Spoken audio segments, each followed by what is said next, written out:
এটার বিকল্প আমাদের আর নাই, কথাটা বলে একটু ব্যাপারটা নিয়ে একটু আপনাদের সাথে কথা বলি। হ্যাঁ, আপনাদের বিয়ের বয়স হচ্ছে কত বছর বললেন? 5.5 বছর।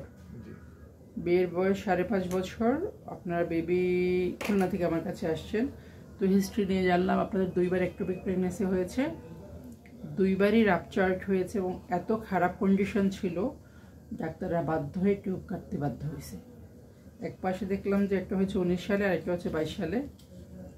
19 সালেরটা ডকুমেন্টস পাইনি, 22 সালেরটা দেখলাম যে টিউব এবং মোবাইল দুটোই ফেলতে হয়েছে। তো যদি 2টা টিউবই না থাকে কারো, এখন আপনারা প্ল্যান করতে আসেন ম্যাম তাহলে কী করবো, ভিডিও দেখিয়ে আসছেন যে আমরা বেবি নিতে কী করা যায়, কারণ আপনাদেরকে আইভিএফের কথা বলেছি আপনাদের ডক্টররা, তাই না? হ্যাঁ, তাহলে আমি আপনাকে খুব একটু ডিটেলসে দেখিয়েছি মানে কেন টিউব কাটা গেলে আমাদের আইভিএফে যেতে হয়। হ্যাঁ, আইভিএফটা একটু বলি। আইভিএফটা হচ্ছে যেই প্রসেসটা আমাদের জরায়ুর ভিতরে, শরীরের ভিতরে হওয়ার কথা ছিল বাচ্চা হওয়ার জন্য, সেটা যখন হতে পারে না তখন আমরা বাইরে থেকে বেবি তৈরি করে মায়ের জরায়ুতে দিয়ে দিই, এটা হচ্ছে আইভিএফ। তো আমাদের জরায়ু প্রজনন তন্ত্র যদি দেখি, এটা হচ্ছে জরায়ু, 2 পাশে 2টা টিউব এবং ওভারি। একটোপিক প্রেগনেন্সি হচ্ছে বেবিটা তৈরি হয়ে টিউব থেকে সাধারণত স্পাম, হাজব্যান্ডের স্পাম ঢুকে জরায়ু হয়ে টিউবে আসে এবং ওয়াইফের ওভাম তৈরি হয়ে রিলিজ হয়ে সেই টিউবে আসে, 2টা মিলে ইউনাইট হয়ে জাইগোট বাচ্চা তৈরি হয়। সেই বাচ্চাটা আবার তৈরি হওয়ার পরে জরায়ুতে এসে বসে।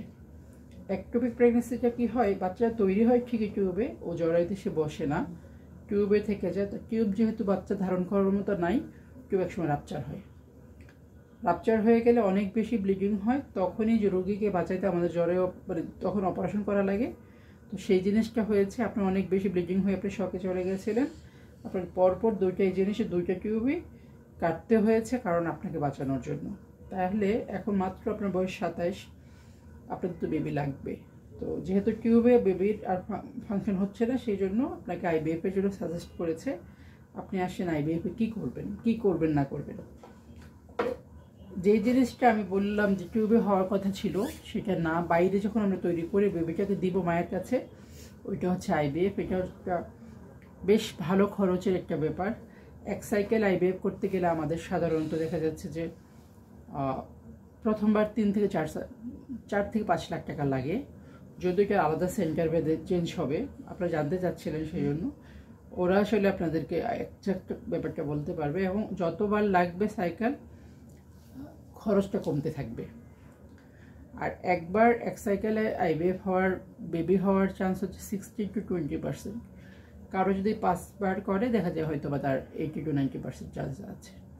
কারো একবারও হয়ে গেলে তো হয়েই গেল।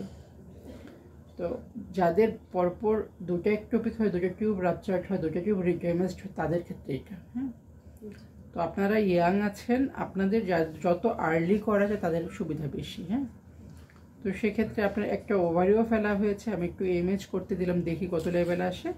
আর আমি আইভিএফ সেন্টারের জন্য আপনাকে বলে রেখেছি এবং আমি আপনাকে ওইভাবে রেফারও করে দেবো। আশা করছি ব্যাপারটা আপনাদের কাছে ক্লিয়ার হয়েছে। হ্যাঁ, ঠিক আছে। এবং আইভিএফ প্রেগনেন্সি হওয়ার পরে নর্মাল প্রেগনেন্সি, সেই প্রেগনেন্সিটা টেক কেয়ার করার জন্য আমাদের কাছে আসবেন, আমরা সেই যত্ন করে দেখবো, অসুবিধা নেই। তো ওই প্রসিডিওরটা করে ওনারা করে দেবেন। সাধারণত আমি যে সেন্টারে পাঠাই আমি আপনাদেরকে লিখে দিব, সেভাবে করে। ঠিক আছে, এখন ক্লিয়ার হলো ব্যাপারটা আপনাদের কাছে?